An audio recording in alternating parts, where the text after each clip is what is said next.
고요함이 내려앉은 한유라의 방 안 그녀는 마지막으로 창밖을 응시했다. 거대한 저택의 정원은 전문 조경사의 손길 아래 한 폭의 그림처럼 펼쳐져 있었지만 그녀의 눈에는 황금으로 만들어진 감옥처럼 보일 뿐이었다.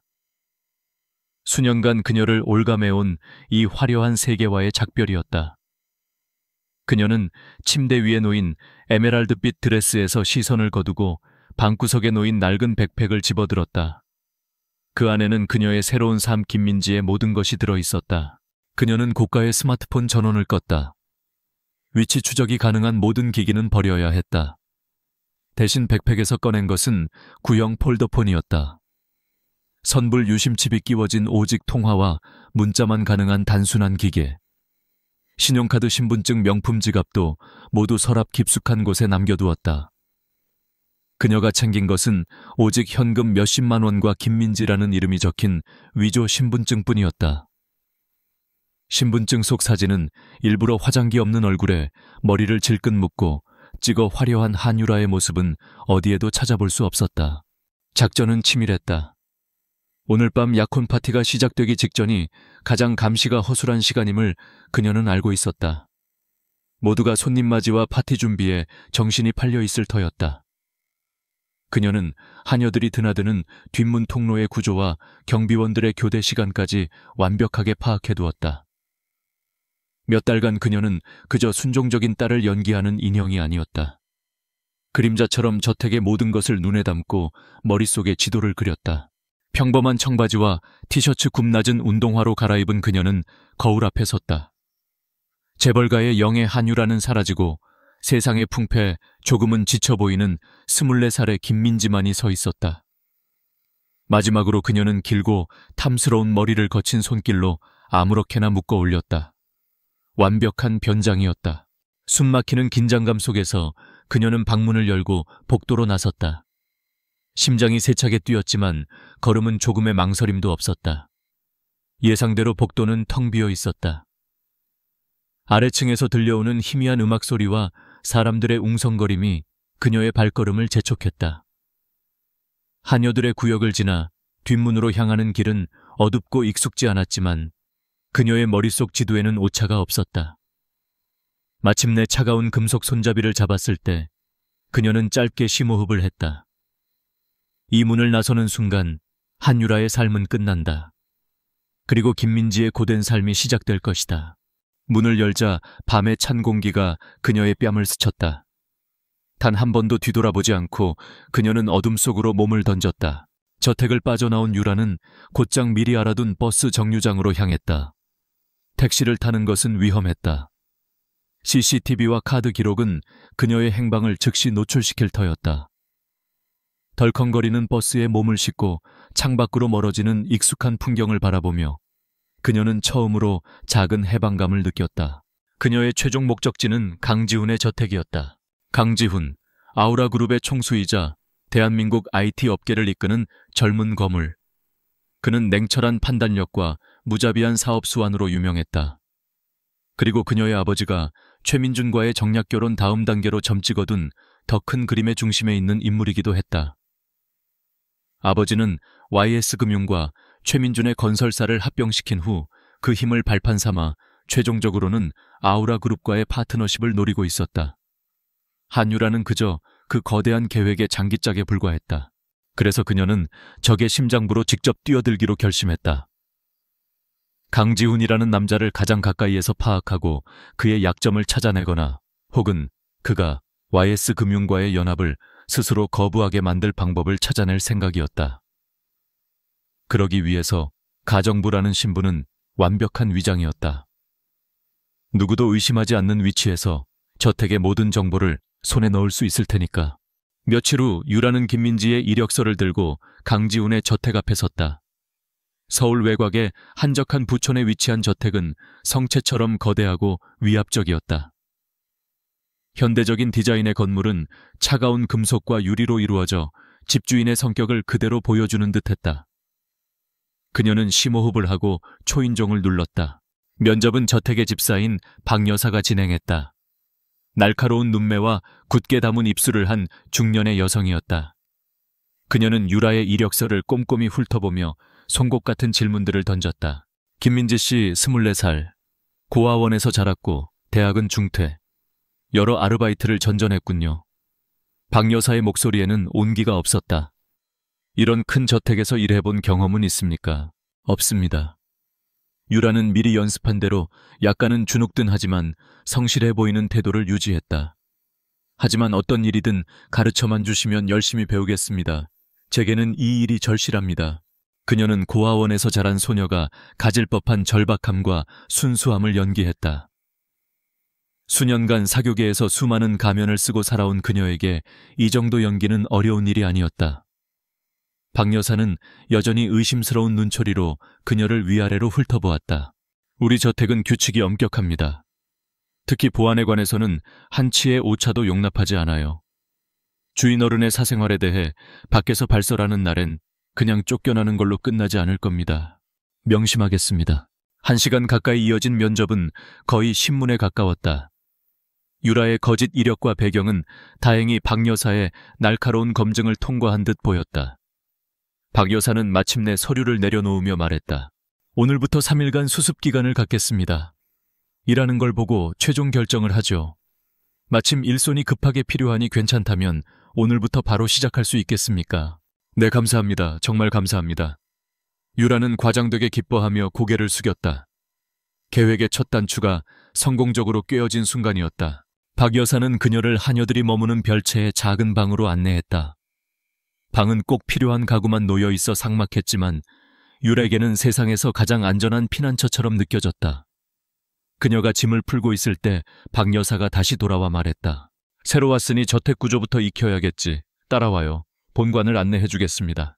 본관은 그야말로 거대하고 웅장했다. 높은 천장 대리석 바닥, 최소한의 가구로 꾸며진 내부는 차갑고 비인간적인 느낌마저 주었다. 박 여사는 각 공간의 명칭과 청소 규칙 출입이 금지된 구역 등을 기계적으로 설명했다. 유라는 모든 것을 놓치지 않으려는 듯 집중해서 듣고 머릿속에 구조를 입력했다. 그리고 저곳이 주인 어른의 서재입니다. 허락 없이는 절대 들어갈 수 없는 곳이니 명심하세요. 주인 어른은 누가 자신의 공간을 침범하는 걸 극도로 싫어하십니다. 박 여사가 손가락으로 가리킨 2층의 검은색 문을 유라가 올려다보는 순간이었다. 지금 뭐 하는 겁니까? 얼음장처럼 차가운 목소리가 등 뒤에서 들려왔다. 유라는 온몸의 피가 얼어붙는 듯한 충격에 휩싸여 천천히 뒤를 돌아보았다. 강지훈이었다. 그는 값비싼 맞춤 정장을 완벽하게 차려입고 계단 위에 서 있었다.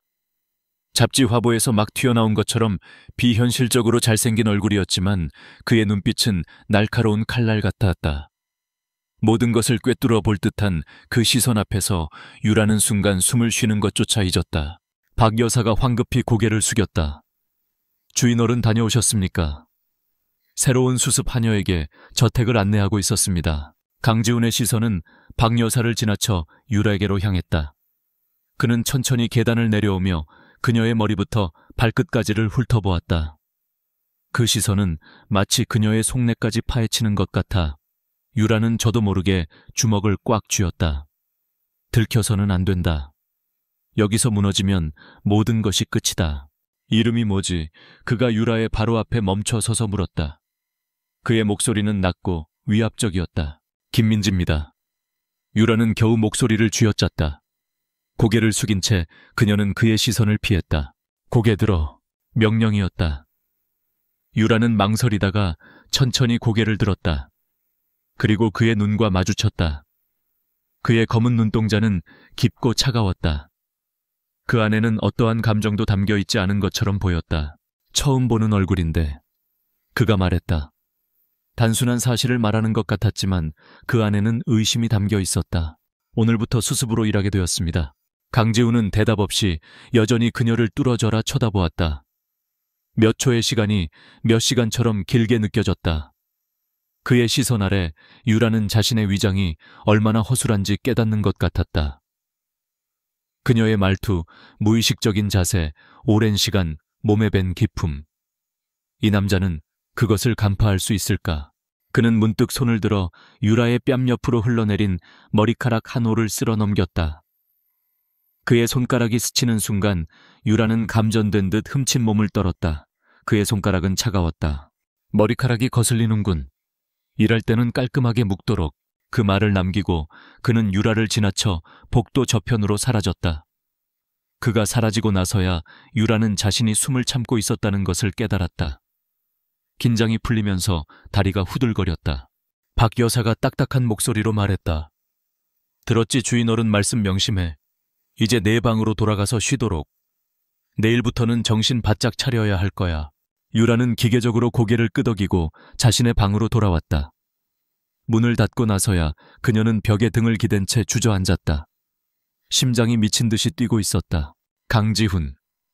생각했던 것보다 훨씬 더 날카롭고 위험한 남자였다. 그의 눈빛은 모든 거짓말을 간파할 것만 같았다. 과연 이런 남자를 상대로 내가 계획을 성공시킬 수 있을까? 창밖으로 어둠이 짙게 깔리고 있었다. 지금쯤 한유라의 저택에서는 약혼 파티가 시작되었을 것이다. 모두가 사라진 그녀를 찾느라 발칵 뒤집혔을지도 모른다. 하지만 이제 돌아갈 길은 없었다. 유라는 자리에서 일어나 창가에 섰다. 저 멀리 본관 서재의 창문에 불이 켜졌다. 그 불빛 아래 강지훈의 실루엣이 어른거렸다. 그녀는 그 모습을 바라보며 굳게 다짐했다. 어떤 일이 있어도 반드시 내 운명을 되찾을 것이다. 이 위험한 게임의 승자는 내가 될 것이다. 새벽 5시. 익숙하지 않은 날카로운 알람 소리가 김민지의 작은 방을 갈랐다. 한유라로 살았던 24해 동안 그녀의 아침은 부드러운 햇살과 한 여장이 조용히 가져다주는 향긋한 홍차로 시작되었다. 그러나 지금 그녀를 깨운 것은 칠흑 같은 어둠과 뼛속까지 스며드는 항의, 그리고 앞으로 닥쳐올 고된 하루에 대한 막막함이었다. 그녀는 뻣뻣한 몸을 일으켜 낡은 침대에서 내려왔다. 어젯밤 강지훈과의 짧지만 강렬했던 만남은 밤새도록 그녀의 머릿속을 맴돌았다. 그의 모든 것을 꿰뚫어 보는 듯한 눈빛은 그녀의 완벽한 가면 아래 숨겨진 진실을 금방이라도 파헤칠 것 같았다. 들켜서는 안 돼. 그녀는 차가운 물로 세수하며 다시 한번 굳게 다짐했다. 하녀들에게 지급되는 잿빛 유니폼은 거칠고 불편했다. 몸에 딱 맞게 재단된 명품 옷만 입던 그녀에게는 마치 자루를 뒤집어 쓴 기분이었다. 그녀는 어색한 옷차림으로 하녀들이 모이는 식당으로 향했다. 이미 다른 하녀들은 아침 식사를 하고 있었고 그녀의 등장에 잠시 흘긋거릴 뿐이네 자기들끼리의 대화에 열중했다. 그들의 눈빛에는 새로운 사람에 대한 경계심과 텃세가 섞여 있었다. 아침 식사 후 박 여사는 신입인 민지에게 저택의 청소 구역을 배정했다. 그녀가 맡은 곳은 1층의 넓은 응접실과 복도, 그리고 수많은 장식품이 놓인 진열장이었다. 먼지 한 톨도 용납 못합니다. 특히 저 진열장의 도자기들은 회장님께서 아끼시는 것들이니 흠집이라도 생기면 큰일 날 줄 알아요. 박 여사의 목소리는 얼음장처럼 차가웠다. 유라는 고개를 끄덕였지만 속으로는 한숨을 쉬었다. 청소. 그녀의 인생에서 가장 거리가 먼 단어였다. 그녀는 진공청소기, 작동법부터 헷갈렸고 걸레를 짜는 힘 조절에도 실패해 바닥에 물을 흥건하게 쏟아버렸다.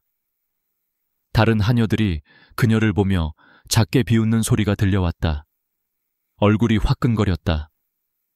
YS금융의 후계자 5살 때부터 제왕학을 배우고 세계 경제 포럼을 분석하던 그녀가 지금 걸레 하나 제대로 짜지 못해 비웃음을 사고 있었다. 가장 큰 문제는 진열장의 도자기들이었다. 박 여사의 경고대로 하나같이 값비싼 골동품들이었다. 유라는 미술새도 조예가 깊었기에 한눈에 그것들의 가치를 알아볼 수 있었다. 18세기 마이센 자기도 있었고 고려 청자로 보이는 것도 있었다. 그녀는 조심스럽게 부드러운 천으로 먼지를 닦아내기 시작했다. 그런데 한 도자기를 닦던 중 그녀는 아찔한 실수를 저질렀다. 무심코 집어든 세정제 병에 간갈칼리성이라는 문구가 작게 적혀 있는 것을 발견한 것이다. 이런 종류의 유약에 알칼리성 세제를 사용하는 것은 표면을 부식시켜 돌이킬 수 없는 손상을 입히는 행위였다. 하마터면 수억 원짜리 도자기를 망가뜨릴 뻔했다. 그녀는 급히 마른 천으로 도자기를 다시 닦아내며 안도의 한숨을 내쉬었다. 거기서 뭘 꾸물거리고 있는 거야? 박 여사의 날카로운 목소리에 유라는 화들짝 놀랐다. 박 여사는 어느새 그녀의 등 뒤에 와 서 있었다. 청소 하나 하는데 하루 종일 걸리겠어. 손이 왜 그렇게 느려 터졌어? 죄송합니다. 조심해서 닦으려고. 박 여사는 그녀의 손에 들린 세정제병을 낚아채듯 가져갔다. 이걸로 도자기를 닦으려고 한 건 아니겠지. 아닙니다. 사용하지 않았습니다. 박 여사는 의심스러운 눈초리로 유라와 도자기를 번갈아 보더니 혀를 찼다. 어리바리해서는. 앞으로 장식품에는 절대 손대지 마. 넌 그냥 바닥이나 닦아. 모욕적인 말이었지만 유라는 아무 대꾸도 하지 않고 고개를 숙였다. 여기서 반항하는 것은 어리석은 짓이었다. 그녀는 묵묵히 다시 걸레를 잡았다. 하지만 이 작은 사건은 다른 하녀들 사이에 김민지는 예쁜 얼굴값도 못하는 무능한 애라는 소문이 퍼지는 계기가 되었다. 오후에는 세탁실 업무가 주어졌다. 산더미처럼 쌓인 빨래와 거대한 공업용 세탁기는 그녀를 압도했다.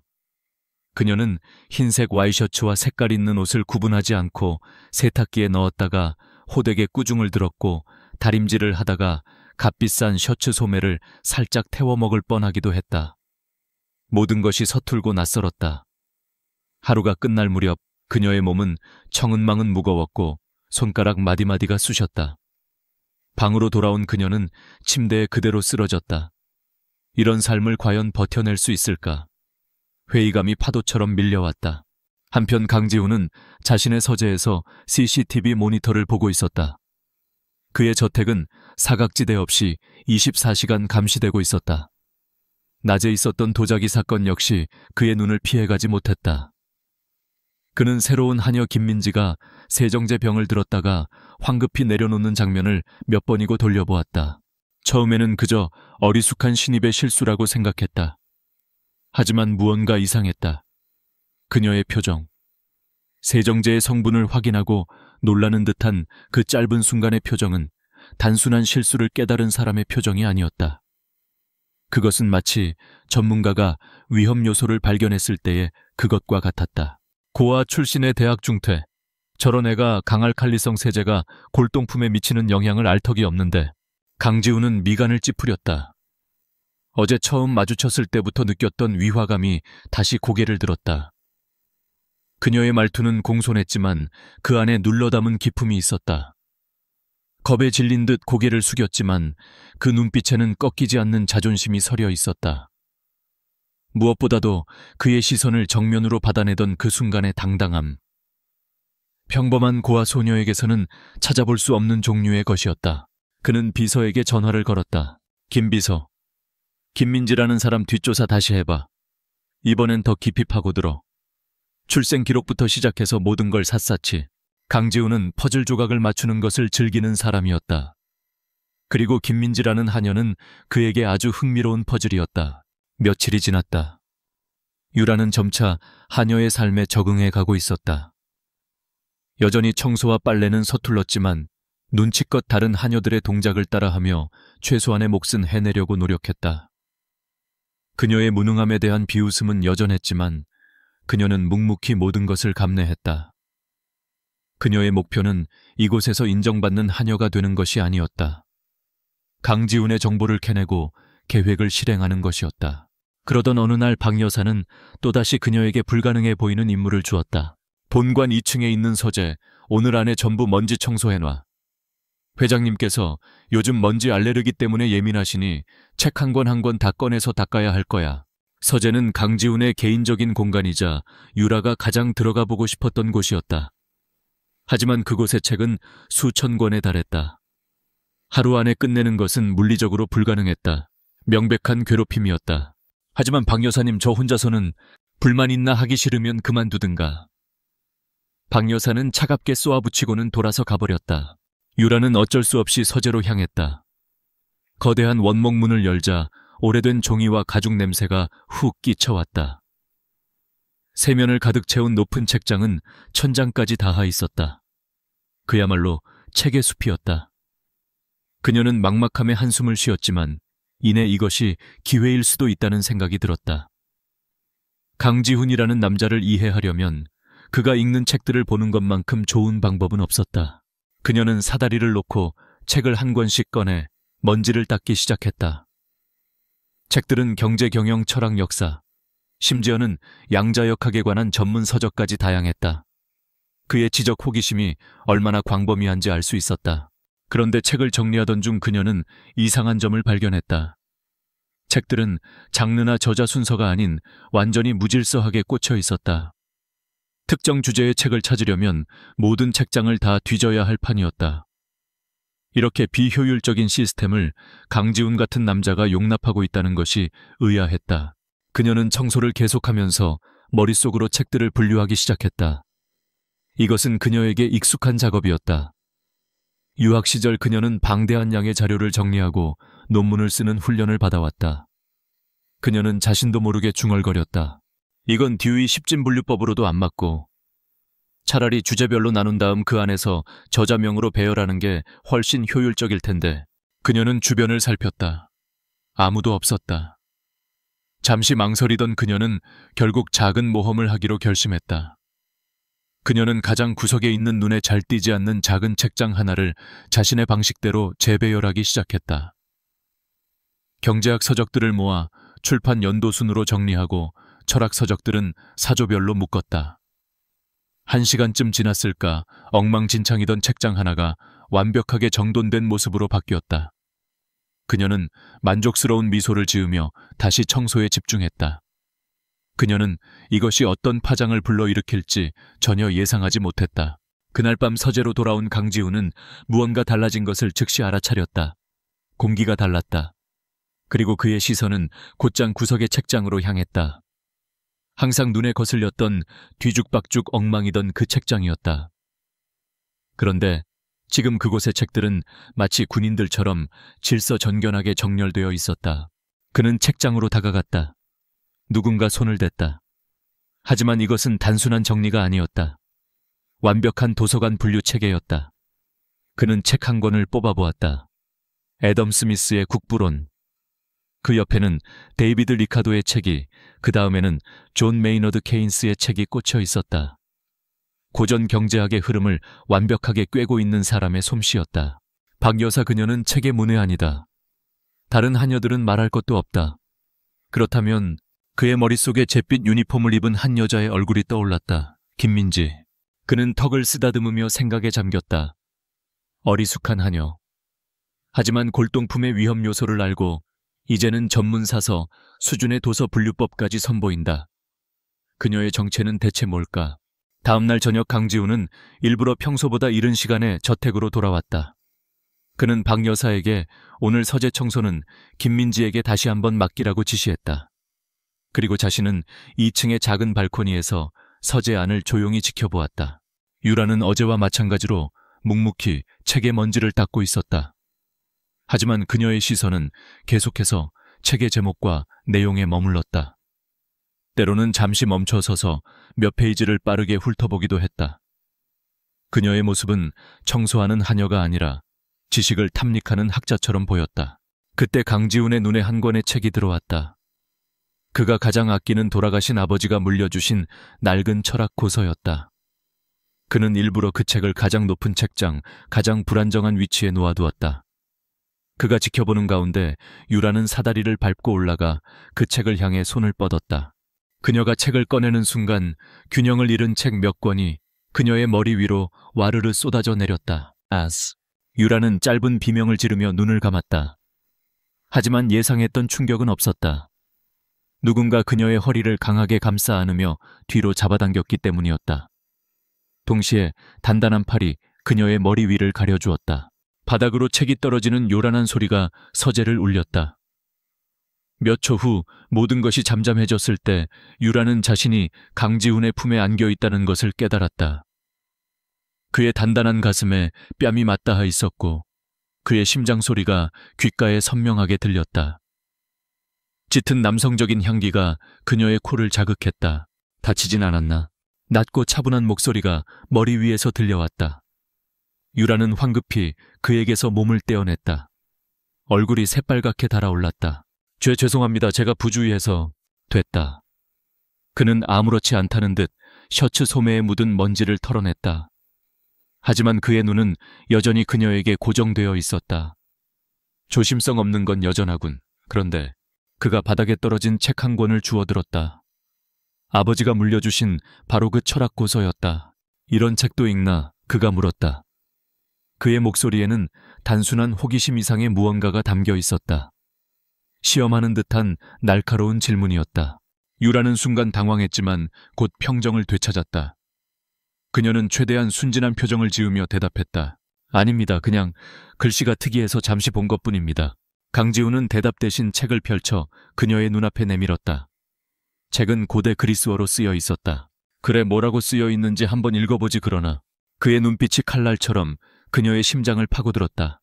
함정이었다. 이 남자는 그녀를 시험하고 있었다. 강지훈의 눈빛은 정교하게 만들어진 함정이었다. 한 걸음이라도 잘못 내디디면 김민지라는 위태로운 가면은 산산조각 나고 말 터였다. 고대 그리스어. 한유라가 7개 국어를 능통하게 구사하는 수재라는 사실을 아는 사람은 극소수였지만 바로 그 사실이 지금 그녀의 목을 조여오고 있었다. 그녀는 책을 읽는 대신 마치 처음 보는 신기한 물건을 관찰하는 어린아이 같은 표정을 지어 보였다. 그녀의 손가락이 달아빠진 책의 표지를 조심스럽게 쓸었다. 저는 글씨는 모르겠습니다, 주인어른. 하지만 이 종이의 질감이나 손으로 직접 그린 것 같은 이 문양들이 아주 오래되고 귀한 물건처럼 보입니다. 이런 건 박물관에서나 볼 수 있는 것인 줄 알았습니다. 그녀의 대답은 완벽했다. 질문의 핵심을 교묘하게 피하면서도 무식해 보이지는 않는 오히려 순수한 감탄을 담은 대답. 그녀는 그의 지성에 도전하는 대신 그의 소유물에 대한 찬사를 보냈다. 강지훈의 날카로운 눈빛이 순간 미세하게 흔들렸다. 그는 그녀의 반응에서 거짓의 낌새를 찾아내려 했지만 그녀의 맑은 눈동자에는 그저 순수한 호기심만이 담겨 있을 뿐이었다. 그는 잠시의 침묵 끝에 책을 덮었다. 쓸데없는 호기심은 집어치우고 일이나 마저 하도록. 그렇게 말하며 그는 서재를 나갔다. 유라는 그가 완전히 사라지고 나서야 긴장으로 굳었던 어깨를 풀 수 있었다. 또 한 번의 위기를 넘겼다. 하지만 심장은 여전히 불안하게 뛰고 있었다. 강지훈은 그녀가 생각했던 것보다 훨씬 더 치밀하고 예리했다. 그는 이미 그녀를 의심하고 있었고 지금은 그저 확신을 내릴 증거를 찾고 있을 뿐인지도 모른다. 그날 이후 저택의 분위기는 미묘하게 변했다. 강지훈은 여전히 말이 없고 차가웠지만 그의 시선이 민지에게 머무는 시간이 눈에 띄게 길어졌다. 그녀가 복도를 지날 때, 정원을 청소할 때 그는 마치 우연인 것처럼 그녀의 동선에 나타났고 아무 말 없이 그녀를 관찰하다 사라지곤 했다. 유라는 그의 보이지 않는 감시망에 갇힌 듯한 압박감을 느꼈지만 겉으로는 조금도 동요하지 않는 척 연기해야만 했다. 사건은 며칠 뒤 아주 중요한 화상회의가 예정된 날 아침에 터졌다. 강지훈은 미국의 거대 IT 기업과의 수십억 달러 규모의 인수합병을 위한 최종 영상 컨퍼런스를 앞두고 있었다. 거래의 성패가 걸린 중요한 순간이었다. 그는 평소보다 훨씬 더 예민하고 날카로워 보였다. 박 여사는 저택의 모든 하녀들에게 그의 심기를 건드리지 않도록 단단히 주의를 주었다. 회의는 그의 홈오피스에서 진행될 예정이었다. 회의 시작 10분 전 강지훈은 책상 위에 산더미처럼 쌓인 기밀 문서들을 최종 검토하고 있었다. 그때 새로 들어온 어린 하녀가 긴장한 얼굴로 커피 쟁반을 들고 사무실로 들어왔다. 주인어른, 커피 가져왔습니다. 어린 하녀는 강지훈의 위압적인 기에 눌려 손을 벌벌 떨고 있었다. 그리고 비극은 한순간에 일어났다. 그녀는 카펫에 발이 걸려 그대로 앞으로 넘어졌고 쟁반 위에 뜨거운 커피가 전부 책상 위로 쏟아지고 말았다. 깍! 하녀의 비명과 함께 짙은 갈색 액체가 순식간에 하얀 문서들을 집어삼켰다. 중요한 데이터와 수치가 적힌 페이지들이 검은 잉크와 뒤섞여 형체를 알아볼 수 없게 번져나갔다. 정적이 흘렀다. 강지훈의 얼굴은 분노로 시뻘겋게 달아올랐다. 그의 눈에서 불꽃이 튀는 것 같았다. 비명을 듣고 달려온 박 여사는 책상의 참상을 보고 얼굴이 새하얗게 질렸다. 죄송합니다. 주인어른, 제가 죽을 죄를 지었습니다. 어린 하녀는 바닥에 주저앉아 엉엉 울기 시작했다. 닥치지 못해 강지훈의 고함 소리에 저택 전체가 울리는 듯했다. 이게 얼마나 중요한 문서인지 알아. 당장 똑같은 걸로 다시 가져와. 하지만 주인어른. 이 문서는 보안상의 이유로 외부 서버에 보관되어 있고 접근하려면 최소 1시간 이상의 인증 절차가. 박 여사가 떨리는 목소리로 대답했다. 그럼 어쩌란 말이야. 회의는 5분 뒤에 시작이라고. 그야말로 최악의 상황이었다. 모두가 얼어붙어 울고 있는 한여와 분노에 찬 강지훈을 바라보며 어쩔 줄 몰라 하고 있었다. 그때 복도에서 이 모든 상황을 지켜보고 있던 유라가 조용히 사무실 안으로 들어섰다. 주인어른, 모든 시선이 그녀에게로 향했다. 유라는 당황하거나 두려워하는 기색 없이 침착했다. 제가 한번 해봐도 되겠습니까? 강지훈의 분노에 찬 시선이 그녀에게 꽂혔다. 네가 뭘 할 수 있다는 거지. 문서를 복구할 수 있을지도 모릅니다. 완벽하지는 않겠지만 최소한 내용을 알아볼 수 있을 정도로는 만들 수 있습니다. 시간이 없습니다. 그녀의 목소리에는 이상한 설득력이 있었다. 절망적인 상황 속에서 유일하게 해결책을 제시하는 그녀의 모습에 강지훈은 자기도 모르게 고개를 끄덕였다. 필요한 게 뭐지? 다리미와 흡착제, 그리고 옥수수 전분이 필요합니다. 최대한 빨리 가져다 주세요. 박 여사와 다른 하녀들이 허둥지둥 그녀가 말한 물건들을 가지러 달려갔다. 유라는 먼저 젖은 문서들을 조심스럽게 한 장 한 장 분리하기 시작했다. 커피에 젖은 종이는 약해서 금방이라도 찢어질 것 같았지만 그녀의 손길은 놀랍도록 섬세하고 정교했다. 물건들이 도착하자 그녀의 작업은 더욱 빨라졌다. 먼저 흡착지로 종이 위에 커피를 최대한 빨아들였다. 그리고 젖은 페이지 위에 옥수수 전분을 얇게 뿌렸다. 전분은 남은 습기를 흡수하고 잉크가 더 번지는 것을 막아주는 역할을 했다. 마지막으로 그녀는 얇은 천을 문서 위에 덮고 가장 낮은 온도로 설정된 다리미로 조심스럽게 열을 가하기 시작했다. 치익! 소리와 함께 수증기가 피어올랐다. 모두가 숨을 죽이고 그녀의 손놀림을 지켜보았다. 강지훈 역시 팔짱을 낀 채 믿을 수 없다는 표정으로 그 광경을 보고 있었다. 울고 있던 어린 하녀도 안절부절 못하던 박 여사도 모두가 그녀의 침착하고 전문적인 모습에 압도당했다. 그녀는 더 이상 어리숙한 하녀 김민지가 아니었다. 마치 수술을 집도하는 외과 의사처럼 그녀는 냉철한 이성과 놀라운 집중력으로 위기를 해결하고 있었다. 시간이 얼마나 흘렀을까? 화상회의 연결을 알리는 신호음이 울렸다. 바로 그 순간 유라가 마지막 페이지의 다림질을 끝냈다. 됐습니다. 그녀가 내민 문서들은 군데군데 얼룩이 남아있고 쭈글쭈글했지만 놀랍게도 모든 글자와 숫자를 명확하게 읽을 수 있는 상태였다. 완벽한 복구는 아니었지만 회의를 진행하기에는 충분했다. 강지훈은 잠시 아무 말 없이 그녀와 그녀가 복구한 문서들을 번갈아 보았다. 그의 눈에 더 이상 분노는 없었다. 대신 깊은 놀라움과 혼란, 그리고 지금껏 본 적 없는 새로운 종류의 감정이 떠올랐다. 그것은 존중과도 비슷한 것이었다. 그는 말없이 문서들을 받아들고 컴퓨터 앞에 앉았다. 그리고 언제 폭발했냐는 듯 완벽하게 평온한 목소리로 화면 속 상대방에게 인사를 건넸다. Good morning, Mr. Anderson. 회의가 진행되는 동안 유라는 조용히 사무실을 정리하고 밖으로 나왔다. 1시간 후 성공적으로 회의를 마친 강지훈이 사무실에서 나왔다. 그는 여전히 울먹이고 있는 어린 하녀에게 다가갔다. 모두가 그녀가 호되게 해고당할 것이라고 예상했다. 하지만 그의 입에서 나온 말은 예상 밖이었다. 오늘은 그만 들어가서 쉬어라. 그리고 다음부터는 좀 더 조심하도록. 그는 질책 대신 이례적인 관용을 베풀었다. 그리고 그의 시선은 복도 끝에 서 있는 유라를 향했다. 그는 그녀에게로 천천히 걸어왔다. 너. 유라는 고개를 숙였다. 내 주인어른. 그런 건 어디서 배웠지? 그의 질문은 조용했지만 무게가 있었다. 유라는 미리 준비해둔 대답을 꺼냈다. 어머니께서 작은 도서관에서 사서로 일하셨습니다. 어깨너머로 훼손된 책을 고치는 몇 가지 방법을 본 적이 있습니다. 그럴듯한 거짓말이었다. 그녀의 배경 설정과도 맞아떨어졌다. 강지훈은 더 이상 캐묻지 않았다. 그는 잠시 그녀를 빤히 바라보다가 나지막이 말했다. 잘했다. 그 한마디에 유라는 심장이 쿵 하고 내려앉는 것을 느꼈다. 그에게서 처음으로 듣는 칭찬이었다. 차갑고 무심한 칭찬이었지만 그 어떤 찬사보다도 가슴을 뛰게 만들었다. 그는 박 여사를 불렀다.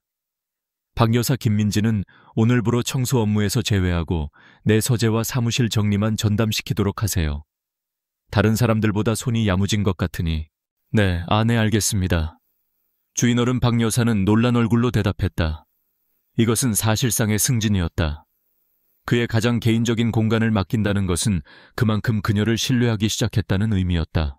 그날 밤 유라는 자신의 작은 방 침대에 누워 천장을 바라보았다. 오늘 하루 동안 너무나 많은 일이 있었다. 그녀는 자신의 계획이 한 단계 진전했다는 것을 느꼈다. 하지만 동시에 그녀의 마음속에는 계획과는 상관없는 낯선 감정이 싹트고 있었다. 강지훈의 잘했다는 한마디, 그리고 자신을 바라보던 그의 깊은 눈빛, 그것을 떠올릴 때마다 가슴 한구석이 간질거렸다. 정신 차려 한유라. 그는 너의 적이야. 너는 임무를 완수하러 온 것뿐이야. 그녀는 스스로에게 몇 번이고 다짐했다. 하지만 차가운 이성과는 달리 그녀의 심장은 자꾸만 다른 소리를 내고 있었다. 같은 시각 강지훈은 자신의 사무실에서 유라가 복구해낸 문서들을 내려다보고 있었다. 종이 위에 남은 희미한 커피 얼룩은 마치 오늘 낮에 있었던 소동을 증명하는 훈장처럼 보였다. 그의 입가에 희미한 미소가 떠올랐다. 도서관 사서의 딸이라. 그는 그 말을 믿지 않았다. 하지만 그 거짓말마저도 흥미로웠다. 김민지. 그녀는 대체 어떤 비밀을 숨기고 있는 걸까? 그는 창밖의 어둠을 바라보며 이 흥미로운 퍼즐을 풀어낼 다음 수를 생각하고 있었다. 강지훈의 서재와 사무실을 전담하게 된 후 유라의 일상은 크게 바뀌었다. 더 이상 고된 육체 노동에 시달리지 않아도 되었지만 그 대가로 그녀는 강지훈이라는 남자의 그림자 속에서 살아야 했다. 그의 공간은 그의 모든 것을 비추는 거울과도 같았다. 책상 위에 놓인 서류들, 그가 마시는 차의 종류, 그가 즐겨 듣는 음악까지. 그녀는 그의 가장 가까운 곳에서 그의 모든 것을 흡수했다. 그들의 관계에도 미묘한 변화의 바람이 불었다. 그는 더 이상 그녀를 시험하거나 날카로운 질문을 던지지 않았다. 대신 그는 그녀의 존재를 당연하게 받아들이는 듯했다. 때로는 복잡한 서류를 정리하다 말고 뜬금없이 김민지 씨 생각은 어떤가 하고 의견을 묻기도 했다. 물론 유라는 언제나 저는 잘 모릅니다라며 한 발 물러섰지만 그럴 때마다 그의 눈에는 흥미로운 빛이 스쳐 지나가곤 했다. 그녀 역시 그의 배려에 조금씩 익숙해지고 있었다. 늦은 밤까지 서재를 정리하는 그녀를 위해 그가 무심하게 샌드위치를 건네주었을 때 그녀는 자신도 모르게 가슴이 따뜻해지는 것을 느꼈다. 위험한 줄다리기라는 것을 알면서도 그가 만들어내는 고요하고 안정된 분위기에 마음이 흔들리는 것을 막을 수 없었다. 그녀의 계획은 점차 궤도를 이탈하고 있는지도 몰랐다. 그 위태로운 평화는 어느 날 오후 요란한 엔진 소리와 함께 산산조각 났다. 눈부신 붉은색 스포츠카 한 대가 저택의 현관 앞에 미끄러지듯 멈춰섰다. 운전석에서 내린 남자는 머리부터 발끝까지 명품으로 치장하고 있었다. 과시적인 화려함, 거만한 미소, 그리고 속내를 감춘 가벼운 눈빛. 최민준이었다. 그녀가 이 모든 고생을 자초하게 만든 장본인. 그녀의 인생 최악의 오점. 그가 저택 안으로 들어서는 순간 유라는 서재 창가에 서서 숨을 죽였다. 심장이 바닥으로 곤두박질 치는 것 같았다. 왜 그가 여기에 아우라 그룹과의 사업 제휴 때문이라는 것은 명백했다. 아버지가 뒤에서 판을 짜고 있는 것이 분명했다. 민지 씨 손님 오셨으니 응접실에 차 좀 내오세요. 인터컴 너머로 들려오는 박 여사의 목소리에 유라의 등골이 서늘해졌다. 최악의 시나리오였다. 그와 직접 대면해야만 했다. 도망칠 곳은 없었다. 그녀는 떨리는 손을 꽉 쥐었다. 진정해 한유라. 너는 지금 김민지야. 그는 널 알아보지 못해. 그녀는 일부러 머리를 풀어 얼굴을 가리고 평소보다 더 깊이 고개를 숙여 순종적인 하녀의 모습을 연기했다. 쟁반을 든 손이 미세하게 떨렸지만 그녀는 심호흡을 하며 응접실로 향했다. 응접실 소파에 다리를 꼬고 앉아있는 최민주는 거만하게 주변을 훑어보고 있었다. 그는 마치 이곳의 주인이라도 되는 듯한 태도였다.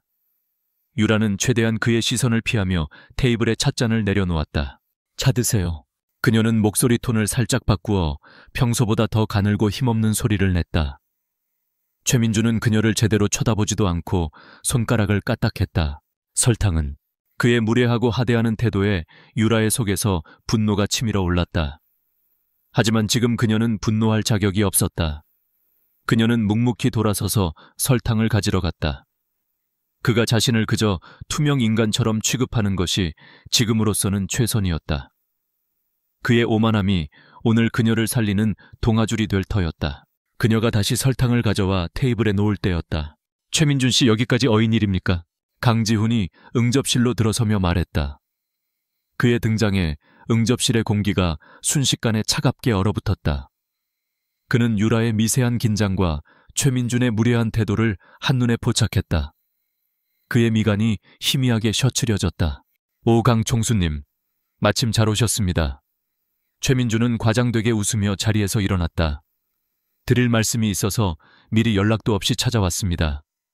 실례가 안 됐다면 좋겠군요. 용건만 간단히 하시죠. 강지훈은 그의 악수를 받는 둥 마는 둥 하며 맞은편 소파에 앉았다. 유라는 조용히 그 자리를 벗어나려 했다. 하지만 강지훈의 목소리가 그녀를 붙잡았다. 김민지 씨, 자리에 있도록. 차가 식으면 새로 내와야 하니까. 그의 말은 명령이었다. 유라는 어쩔 수 없이 벽 옆에 조용히 서서 두 남자의 대화를 듣는 방관자가 되어야만 했다. 이것은 고문과도 같았다. 최민주는 준비해온 사업 제안서를 꺼내며 열변을 토하기 시작했다. YS금융과 자신의 건설사 그리고 아우라 그룹이 힘을 합치면 업계에 거대한 지각 변동을 일으킬 수 있다는 것이 요지였다.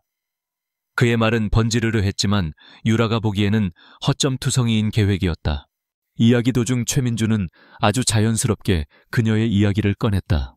사실 이 제휴는 제 약혼녀인 한유라 양의 아이디어이기도 합니다. 아시겠지만 유라 양은 YS금융의 유일한 후계자 아닙니까? 아주 똑똑하고 미적 감각도 뛰어난 아가씨죠. 강 총수님, 저택을 보면 분명 마음에 들어 할 겁니다.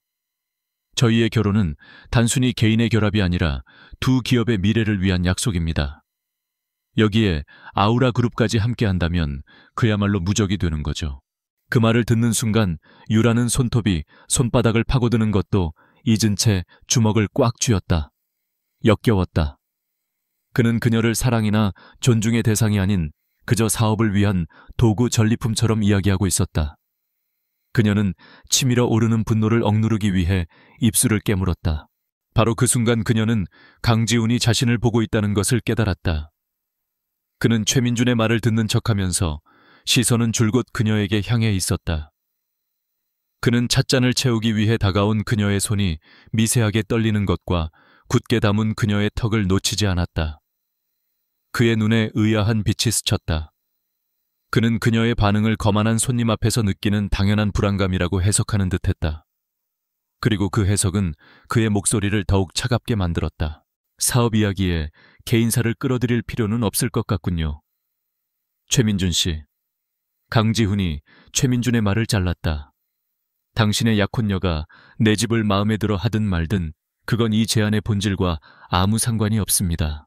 그의 차가운 거절에 최민준의 얼굴이 순간 굳었다. 상황이 다시 한번 아슬아슬해진 것은 최민준이 자리에서 일어나면서였다. 그는 테이블에 놓았던 서류 가방을 집으려다 실수로 바닥에 떨어뜨렸다. 서류들이 와르르 쏟아져 나왔다. 이런. 가장 가까이 있던 유라가 반사적으로 몸을 숙여 서류를 줍기 시작했다. 최민준 역시 짜증 섞인 표정으로 몸을 숙였다. 바로 그때였다. 두 사람의 얼굴이 불과 한 뼘도 안 되는 거리에서 마주쳤다. 최민준의 눈이 가늘어졌다. 그는 처음으로 하녀의 얼굴을 제대로 쳐다보았다. 고개를 숙이고 머리카락으로 가려져 있었지만 드러난 얼굴선과 눈매가 어딘가 모르게 익숙했다. 어디서 본 적 있는 얼굴인데. 그가 중얼거렸다. 유라의 심장이 멎는 것 같았다. 들킨 건가? 그녀는 순간적인 기지를 발휘했다. 그녀는 일부러 손에 들고 있던 서류들을 다시 바닥에 떨어뜨리며 작은 비명을 질렀다. 어머나 죄송합니다. 그녀의 과장된 행동이 최민준의 집중을 흐트러뜨렸다. 바로 그 틈을 타 강지훈의 차가운 목소리가 두 사람 사이에 끼어들었다. 무슨 문제라도 있습니까, 최민준 씨? 강지훈은 어느새 두 사람 옆에 다가와 서 있었다.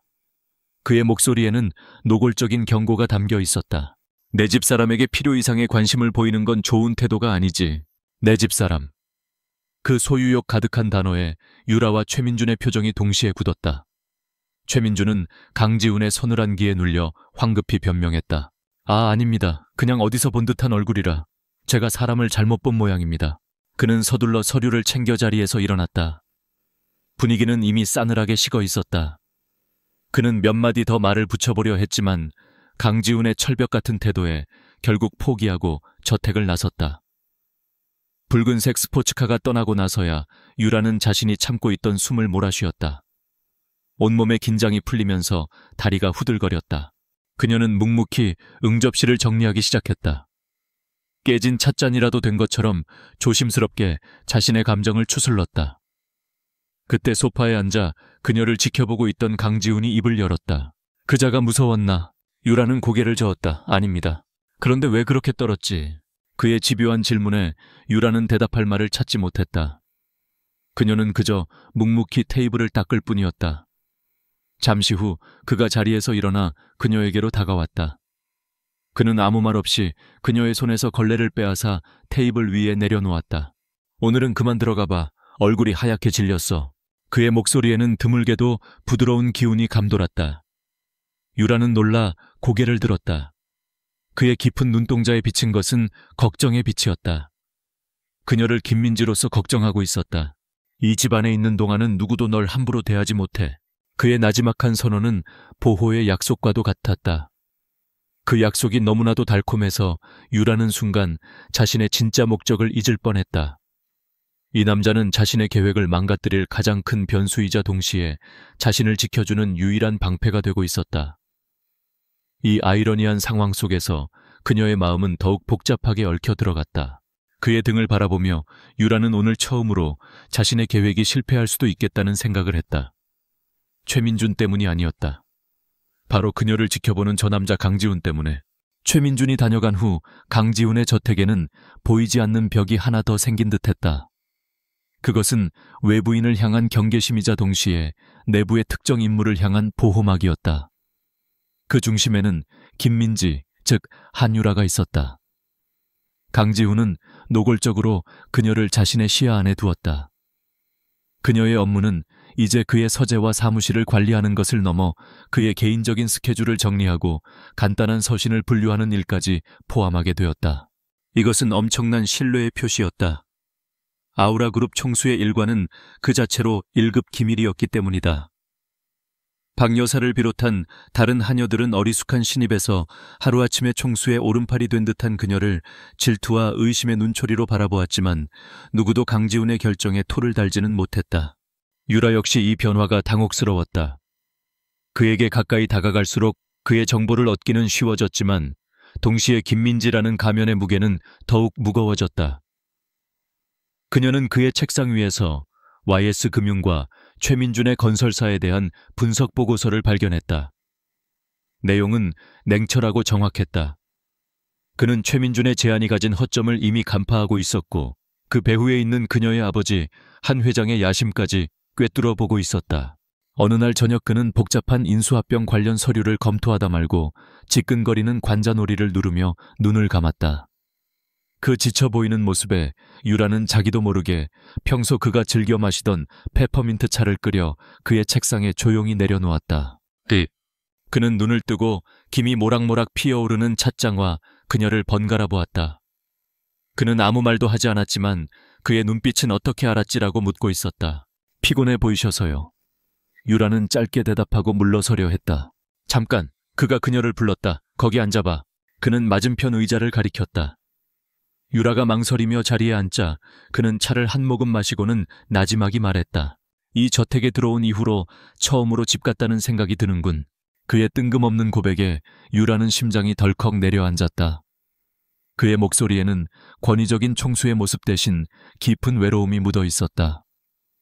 그녀는 대한민국에서 가장 높은 곳에 있는 이 남자가 사실은 이 거대한 성에 홀로 갇혀 사는 외로운 영혼일지도 모른다는 생각을 처음으로 하게 되었다. 그녀를 바라보는 그의 시선은 더 이상 날카로운 탐색이 아닌 따뜻한 온기를 담고 있었다. 네가 있으면 편안해. 그 순간 유라는 자신의 심장이 통제불능으로 뛰고 있음을 느꼈다. 위험 신호였다. 그녀의 계획, 그녀의 복수, 그녀의 자유.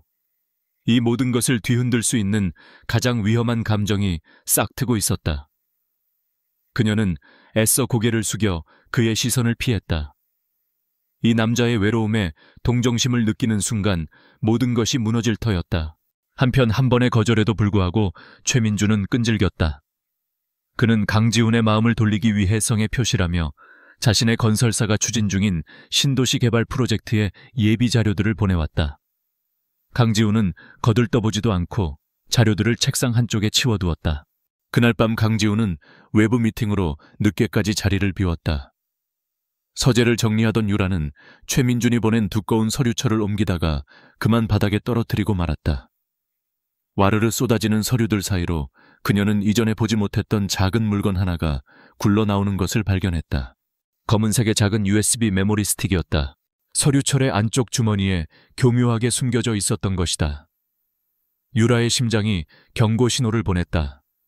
단순한 실수로 흘러나온 물건이 아니었다. 그녀는 주변을 살폈다. 저택은 고요했고 서재에는 그녀 혼자였다. 그녀는 잠시 망설이다가 서재 구석에 놓인 외부 네트워크와 연결되지 않은 개인용 노트북에 조심스럽게 USB를 꽂았다. 화면에 떠오른 파일들을 확인하는 순간 그녀는 온몸의 피가 차갑게 식는 것을 느꼈다. 이것은 사업 제휴안이 아니었다. 아우라 그룹을 통째로 집어삼키려는 적대적 인수 계획서였다. 계획은 상상 이상으로 치밀하고 악랄했다. 1단계로 최민주는 신도시 개발 프로젝트를 미끼로 아우라 그룹과의 합작 법인을 설립한다. 2단계 합작 법인을 통해 아우라 그룹이 사활을 걸고 개발 중인 차세대 AI 반도체 기술의 핵심 데이터에 접근한다. 3단계 기술 데이터의 일부를 의도적으로 왜곡하여 언론에 유출시키고 기술 결합 논란을 일으켜 아우라 그룹의 주가를 폭락시킨다. 마지막으로 폭락한 주식을 YS금융과 해외의 유령 회사를 통해 대량으로 매집하여 경영권을 장악한다는 것이 계획의 최종 목표였다. 파일에는 아우라 그룹 내부에서 최민준에게 협력하고 있는 내부 조력자들의 명단까지 포함되어 있었다. 강지훈이 가장 신이 많은 임원 몇몇의 이름이 적혀 있었다. 유라는 손을 떨며 노트북을 덮었다. 이것은 단순한 사업 분쟁이 아니었다. 강지훈의 모든 것을 파괴하려는 거대한 음모였다. 그리고 그 음모의 중심에는 그녀의 아버지 한 회장이 있었다. 최민주는 행동대장이었고 아버지는 그 뒤에서 모든 것을 조종하는 설계자였다. 그녀는 극심한 혼란에 휩싸였다. 이 사실을 강지훈에게 알려야만 했다. 하지만 어떻게, 하녀 김민지가 어떻게 이 기밀 문서를 손에 넣었고 복잡한 적대적 인수 계획을 이해했는지 설명할 방법이 없었다. USB의 존재를 알리는 순간 그녀의 정체는 탄로 날 것이다. 강지훈은 그녀가 처음부터 의도적으로 자신에게 접근했다는 것을 알게 될 것이다. 그가 그녀에게 보여주었던 작은 신뢰와 따뜻함은 경멸과 분노로 바뀔 터였다. 그녀는 모든 것을 잃게 될 것이다. 하지만 침묵한다면 그녀는 자신의 정체를 지키고 계획대로 최민준과의 약혼을 파기할 명분을 만들 수 있을지도 모른다. 그러나 그 대가로 강지훈은 모든 것을 잃게 된다. 그의 회사, 그의 꿈, 그가 평생을 바쳐 이룩한 모든 것이 아버지와 최민준의 손에 산산조각 날 것이다. 그의 외로운 성은 폐허가 될 터였다. 그녀는 자신의 방으로 돌아와 밤새도록 고민했다. 창밖은 칠흑 같은 어둠에 잠겨 있었다. 그녀의 마음속도 한치 앞을 내다볼 수 없는 어둠이었다. 아버지에 대한 배신인가? 아니면 강지훈에 대한 배신인가? 어떤 선택을 하든 그녀는 누군가를 배신해야만 했다. 그녀는 침대에서 일어나 창가에 섰다. 저 멀리 본관의 서재에 아직 불이 켜져 있었다. 그가 돌아온 것이다. 아마도 지금 이 순간에도 그는 아무것도 모른 채 자신을 옥죄어 오는 거대한 음모 위에서 고독하게 싸우고 있을 터였다. 그의 지친 뒷모습이 떠올랐다. 네가 있으면 편안해라고 말하던 그의 나지막한 목소리가 귓가에 맴돌았다. 자신을 보호해 주려던 그의 단단한 팔과 걱정이 담겨 있던 깊은 눈빛이 아른거렸다. 그녀는 주먹을 꽉 쥐었다. 심장이 내리는 결론은 이미 정해져 있었다. 그녀는 더 이상 자신의 안위만을 위해 도망치는 한유라가 아니었다. 그녀는 이 거대한 성 안에서 이름 없는 하녀 김민지로 살면서 너무나 많은 것을 보고 느꼈다. 그리고 사랑이라는 감정을 알아버렸다. 그녀는 책상 서랍에서 USB를 꺼내 손에 꼭 쥐었다. 정체를 밝히지 않고 그에게 경고할 방법을 찾아야 한다. 그의 손으로 직접 이 음모를 파헤치게 만들어야 한다. 그것은 훨씬 더 위험하고 어려운 길일 것이다. 발각되는 순간 모든 것이 끝장이다. 하지만 그녀는 더 이상 망설이지 않았다. 그녀의 눈빛은 이전과는 비교할 수 없을 정도로 단단하고 결연했다. 이전까지 그녀의 싸움이 자신의 자유를 위한 것이었다면 이제부터의 싸움은 그녀가 사랑하는 남자를 지키기 위한 것이 될 터였다. 한유라의 시간은 얼마 남지 않았다. 최민준과 아버지의 계획은 그녀의 예상보다 훨씬 더 빠르게 진행되고 있었다. 그녀는 더 이상 수동적으로 강지훈이 단서를 발견하기를 기다릴 수만은 없었다. 그녀는 직접 판을 짜기로 결심했다. 그의 눈에 띄지 않으면서 그의 손으로 직접 진실을 향한 문을 열게 만들어야 했다. 작전은 새벽에 시작되었다. 그녀는 강지훈의 사무실에 있는 그의 개인 컴퓨터에 익명의 이메일을 보내는 것처럼 위장했다. 고도로 암호화된 메시지 안에는 단 한 줄의 문장만이 담겨 있었다. 헤르메스는 당신의 집 안에 있습니다. 헤르메스, 그리스 신화 속 도둑과 상업의 신, 그리고 최민준이 내부 조력자들과의 비밀 대화에서 사용하는 코드명이었다. 이메일에는 또한 아우라 그룹의 회계 장부 중 누구도 신경 쓰지 않았던 해외 자회사의 특정 거래 번호가 첨부되어 있었다. 그것은 최민준의 유령 회사로 흘러들어간 비자금의 흔적이자 썩은 사과의 첫 번째 조각이었다. 다음으로 그녀는 서재를 정리하는 척하며 내부 조력자 중 한 명인 박상무의 비리가 담긴 보고서를 강지훈이 매일 아침 확인하는 경제 동향 보고서 뭉치 사이에 교묘하게 끼워 넣었다. 박상무가 몇 년 전 경쟁사의 핵심 기술을 유출하려다 미수에 그쳤던 사건. 당시에는 증거 불충분으로 덮였지만 그 보고서는 강지훈의 마음에 의심의 씨앗을 심기에 충분했다. 강지훈은 즉시 미끼를 물었다. 그는 단순한 하녀 김민지가 상상할 수 없을 만큼 예리하고 집요한 사람이었다. 익명의 이메일과 뜬금없이 나타난 낡은 보고서. 별개로 보이는 두 개의 사건에서 그는 거대한 음모의 냄새를 맡았다. 그는 밤을 새워가며 이메일에 적힌 거래 내역을 추적했고 박상무의 과거 행적을 비밀리에 다시 파헤치기 시작했다. 퍼즐 조각들이 하나씩 맞춰지기 시작했지만 전체 그림을 보기에는 시간이 절대적으로 부족했다. 최민준은 그 틈을 놓치지 않았다. 어느 날 아침 대한민국 모든 언론사의 헤드라인이 아우라 그룹의 이름으로 도배되었다. 속보 아우라 그룹의 차세대, AI 반도체 치명적 설계 결함 발견. 기사는 매우 구체적이고 악의적이었다. 내부 고발자의 증언이라며 조작된 데이터와 그럴듯한 분석을 곁들여 아우라 그룹의 미래가 걸린 프로젝트가 사실은 사상 누각에 불과하다고 주장했다. 시장은 즉시 반응했다. 개장과 동시에 아우라 그룹의 주가는 폭락하기 시작했다. 수십 년간 쌓아 올린 신뢰의 탑이 단 몇 시간 만에 무너져 내리고 있었다. 저택의 공기는 살얼음판처럼 차가워졌다. 강지훈은 자신의 사무실에서 전쟁을 치르고 있었다. 쉴 새 없이 울리는 전화 쏟아지는 보고서들, 그리고 배신감. 그는 언론에 유출된 정보가 오직 극소수의 임원들만 접근 가능한 최고 등급의 기밀이라는 것을 알고 있었다. 헤르메스는 당신의 집 안에 있습니다. 익명의 이메일이 그의 뇌리를 스쳤다. 적은 바로 그의 지척에 있었다. 그가 혼란 속에서 고군분투하는 동안 유라는 조용히 그의 곁을 지켰다. 그녀는 더 이상 하녀 김민지가 아니었다. 그녀는 그의 그림자 참모였다. 그녀는 그의 동선을 방해하지 않으면서 그가 필요로 할 만한 자료들을 미리 준비해 책상 위에 올려놓았고 그의 신경이 극도로 날카로워져 있을 때는 말없이 따뜻한 차를 건넸다. 그는 너무나 바쁘고 절박해서 어떻게 그녀가 자신의 생각을 읽고 먼저 움직이는지 알아챌 겨를조차 없었다. 위기는 절정으로 치달았다. 주가 폭락과 여론 악화를 빌미로 박상무를 비롯한 이사회의 일부 세력이 긴급 주주총회 소집을 요구했다. 안건은 현 경영진에 대한 불신임 및 대표이사 해임안이었다.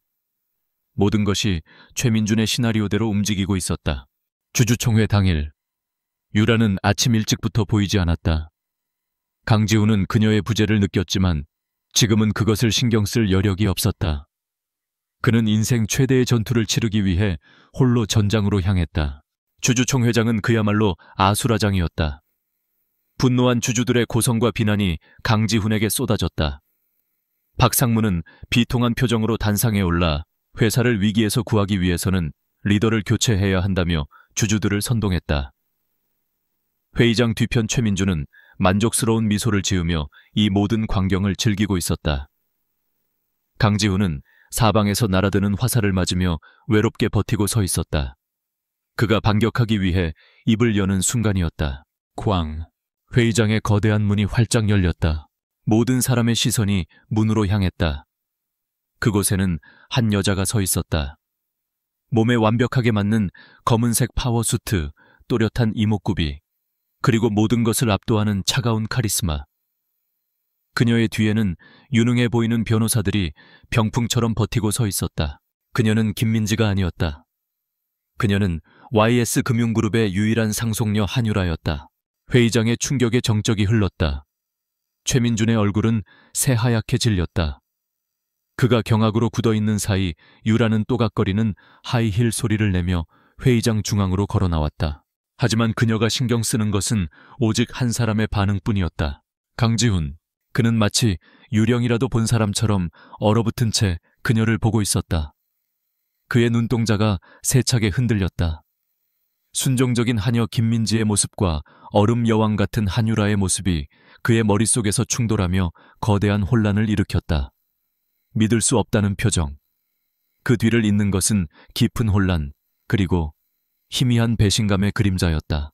유라는 그의 시선을 애써 외면하며 단상으로 향했다. 마이크를 잡은 그녀의 목소리는 낮고 차분했지만 회의장 전체를 장악하는 힘이 있었다. YS금융그룹의 한유라입니다. 그녀는 스크린에 USB를 연결했다.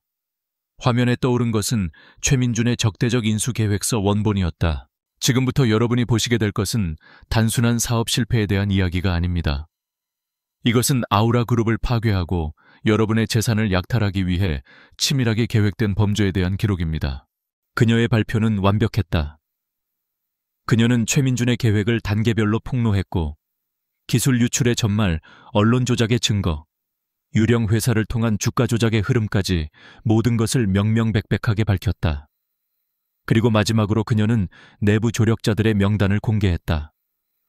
박상무를 비롯한 몇몇 임원들의 얼굴이 화면에 대문짝만하게 떠올랐다. 여기 여러분이 믿었던 헤르메스들의 얼굴입니다. 회의장은 아비규환에 빠졌다. 박상무와 공모자들이 발뺌하려 했지만 유라가 제시한 증거는 너무나도 명백했다. 바로 그때 회의장 문이 다시 열리고 금융감독원의 조사관들이 닥쳐왔다. 유라가 미리 연락해둔 것이었다. 모든 것이 끝난 순간이었다. 최민준은 혼란을 틈타 도망치려 했지만 출입구를 막아선 경호원들에게 붙잡혔다. 강지훈에 대한 불신임안은 꺼낼 필요도 없이 폐기되었다. 아우라 그룹은 지켜졌고 강지훈의 자리는 굳건해졌다. 소란이 모두 끝나고 사람들이 모두 빠져나간 텅 빈 회의장. 마치 폭풍이 휩쓸고 지나간 자리 같았다. 그곳에는 오직 유라와 강지훈 두 사람만이 남아있었다. 승리의 흥분은 사라지고 무겁고 어색한 침묵이 두 사람을 짓눌렀다. 강지훈은 여전히 충격에서 벗어나지 못한 채 마치 처음 보는 사람처럼 그녀를 바라보고 있었다. 자신을 속인 여자, 그리고 자신을 구원한 여자. 그 모순된 두 개의 진실 앞에서 그는 어떤 표정을 지어야 할지 모르는 듯했다. 유라는 그의 앞에 섰다. 그녀는 이제 그의 심판을 기다리는 죄인이었다. 어떤 비난도 어떤 분노도 달게 받을 각오가 되어 있었다. 오랜 침묵 끝에 그가 마침내 입을 열었다. 그의 목소리는 낯설고 차가웠다. 한유라 씨, 그가 처음으로 부른 그녀의 진짜 이름. 하지만 그 이름은 세상에서 가장 먼 거리감을 담고 있었다. 두 사람 사이에 놓인 진실의 강은 너무나도 깊고 차가웠다. 한유라 씨. 강지훈의 목소리는 텅 빈 회의장에 울려 퍼지는 서늘한 메아리 같았다. 그가 부른 이름은 너무나도 익숙했지만 그와 그녀 사이의 거리는 태평양보다도 멀게 느껴졌다. 지금까지 쌓아 올렸던 모든 감정의 교류, 조심스럽게 싹텄던 작은 온기들이 김민지라는 거짓말과 함께 산산이 부서져 내리는 듯했다. 유라는 그의 시선을 피하지 않았다. 이것이 그녀가 받아야 할 벌이라면 기꺼이 감당할 생각이었다. 설명해야겠지. 그의 목소리에는 분노보다 깊은 혼란이 담겨 있었다. 대체 무엇을 위해 이런 일을 벌인 건지. 유라는 천천히 입을 열었다. 그녀는 변명하거나 동정을 구하지 않았다. 그저 처음부터 모든 것을 담담하게 털어놓았다. 최민준과의 원치 않았던 약혼 아버지가 꾸미고 있던 거대한 야망의 희생양이 되기 싫었던 자신의 발버둥침, 그리고 이 모든 것을 끝내기 위해 그의 집에 한여로 잠입했던 자신의 무모한 계획까지. 처음 당신에게 접근한 것은 불순한 의도였습니다.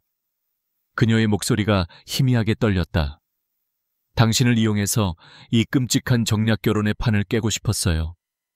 당신의 약점을 찾거나 당신 스스로 YS금융과의 연결을 끊어내게 만들고 싶었습니다. 하지만 그녀는 고개를 들어 그의 눈을 정면으로 바라보았다. 하지만 당신을 알아갈수록 모든 것이 변했습니다. 나의 계획은 더 이상 중요하지 않게 되었어요. 차갑고 무자비한 기업 총수가 아닌 그저 외로운 한 사람을 보았습니다. 그리고 당신을 위험에 빠뜨린 그 거대한 음모의 실체를 알게 되었을 때 나는 더 이상 내 자신의 안위만을 생각할 수 없었습니다. 당신을 지켜야만 했습니다. 그녀의 고백이 끝나고 길고 무거운 침묵이 흘렀다. 강지훈은 아무 말 없이 그녀를 바라보기만 했다. 그의 얼굴은 어떤 감정도 읽을 수 없는 가면처럼 차가웠다. 유라는 그의 침묵이 자신에게 내려진 사형 선고와도 같다고 생각했다. 그의 신뢰를 이용했고 그의 마음을 기만했다. 그가 자신을 용서할 리 없었다. 한참의 시간이 흐른 후 그가 마침내 입을 열었다. 그의 목소리는 예상보다 훨씬 차분했다. 내가 정말 아무것도 몰랐을 거라고 생각했나? 유라는 놀라 그를 쳐다보았다. 그는 씁쓸한 미소를 지었다. 처음 만난 날부터 이상하다고 생각했어. 겁에 질린 척하면서도 결코 꺾이지 않던 그 눈빛. 서툰 손놀림과 어울리지 않던 귀한 골동품에 대한 지식. 그리고 전문사서도 하기 힘든 방식으로 내 서재를 정리해 놓은 솜씨까지. 김민지라는 여자는 온통 모순투성이었지. 그는 천천히 그녀에게로 다가왔다. 비밀리에 뒷조사를 시켰지만 아무것도 나오지 않았어. 김민지라는 인물은 서류상으로만 존재할 뿐 과거가 없는 유령이었지. 그래서 더 궁금해졌어. 대체 정체가 뭘까? 무슨 비밀을 가지고 이 위험한 곳에 스스로 걸어 들어온 걸까? 그의 손이 그녀의 뺨을 향해 뻗어왔다. 유라는 저도 모르게 움찔했지만 그의 손길은 예상외로 부드러웠다. 그는 그녀의 뺨에 남은 희미한 상처를 조심스럽게 쓸었다. 아마도 청소를 하다가 어딘가에 긁힌 자국일 터였다. 내가 정말 화가 났던 게 뭔지 아나. 그의 목소리가 나지막하게 잠겨 있었다. 네가 날 속였다는 사실이 아니야. 한유라라는 대단한 아가씨가 이 차가운 집에서 거친 유니폼을 입고 다른 사람들에게 무시당하며 바닥을 닦고 있었다는 사실이야. 그 모든 걸 혼자서 감당하고 있었다는 사실. 그게 나를 미치게 만들었다고. 그의 고백에 유라의 눈에서 뜨거운 눈물이 흘러내렸다. 그는 분노한 것이 아니었다. 그는 그녀를 걱정하고 있었다. 하녀 김민지가 아닌 위험 속에 스스로를 던진 한유라를. 왜 말하지 않았어? 처음부터 내게 와서 도움을 청할 수도 있었잖아. 말할 수 없었어요. 그녀가 흐느꼈다. 당신에게 나는 그저 YS금융 한 회장의 딸, 비즈니스 거래를 위한 장기짝에 불과했을 테니까요. 아니, 그가 단호하게 말했다. 넌 장기짝이 아니었어. 넌 내 얼어붙은 집에 온기를 가져다준 유일한 사람이었고 내가 태어나서 처음으로 내 모든 것을 걸고 지켜주고 싶었던 여자였어. 그게 한여 김민지든 YS그룹의 한유라든 나에게는 아무 상관없었다. 그는 부드럽게 그녀의 눈물을 닦아주었다. 그리고 그녀를 자신의 품에 가득 안았다. 그의 단단한 품 안에서 유라는 길고 길었던 싸움이 마침내 끝났음을 느꼈다. 그녀는 더 이상 혼자가 아니었다. 그 후 며칠 동안 세상은 천지가 개벽한 듯 시끄러웠다. 최민준 부자는 주가 조작 및 기업 스파이 혐의로 구속되었고 그들의 건설사는 몰락의 길을 걸었다. 한 회장은 직접적인 법적 책임은 피했지만 이번 사태의 배후로 지목되면서 평생 쌓아온 명성에 치명타를 입고 경영 일선에서 물러나야만 했다. 한유라와 최민준의 약혼은 당연히 없던 일이 되었다. 모든 것이 제자리를 찾아갔다. 한 달 후 한유라는 자신의 차를 몰아 강지훈의 저택으로 향했다.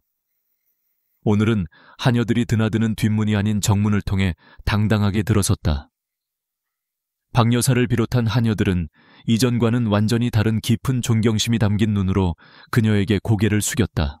그녀는 익숙하게 2층 서재로 향했다. 그는 그곳에 있었다. 하지만 딱딱한 서류 더미에 파묻혀 있는 대신 창가 의자에 앉아 따뜻한 햇살을 받으며 책을 읽고 있었다. 그의 모습은 그 어느 때보다도 평화로워 보였다. 그녀의 기척을 느낀 그가 고개를 들었다. 그의 입가에 부드러운 미소가 걸렸다. 왔어. 읽고 있던 책 재미있어요. 그녀가 그의 옆에 앉으며 물었다. 아니, 당신을 기다리는 것보다 재밌는 건 없으니까. 그의 자연스러운 대답에 그녀의 얼굴이 붉어졌다. 그들은 더 이상 주인과 하녀가 아니었고 복잡한 비즈니스 관계로 얽힌 사이도 아니었다. 그저 서로를 사랑하는 평범한 연인이었다. 앞으로 계획은 뭐야? 그가 그녀의 손을 잡으며 물었다. YS그룹으로 돌아갈 건가? 아니요, 당분간은 쉬고 싶어요. 그리고 해보고 싶었던 것도 좀 해보고요. 예를 들면 그녀는 장난스럽게 웃으며 말했다. 당신 개인 도서관에 사서로 특별 채용될 생각은 없으신가요? 경력은 확실한데. 그가 큰 소리로 웃었다. 그거 좋은 생각이군. 대신 조건이 있어. 연봉은 없고 종신계약이야. 어때? 생각해볼게요. 대신 저도 당신을 제 개인 경호원으로 고용하고 싶네요. 위기대처 능력이 꽤 뛰어나시던데. 두 사람은 서로를 마주보며 웃었다. 서재 안은 따스한 햇살과 두 사람의 웃음소리로 가득 찼다. 거짓으로 시작되었던 만남은 이제 누구도 끊을 수 없는 진실한 사랑의 결실을 맺었다. 그들은 더 이상 재벌가의 후계자라는 무거운 이름에 얽매이지 않고 서로의 상처를 보듬어주는 유일한 안식처가 되어 함께 미래를 그려나갈 것이었다.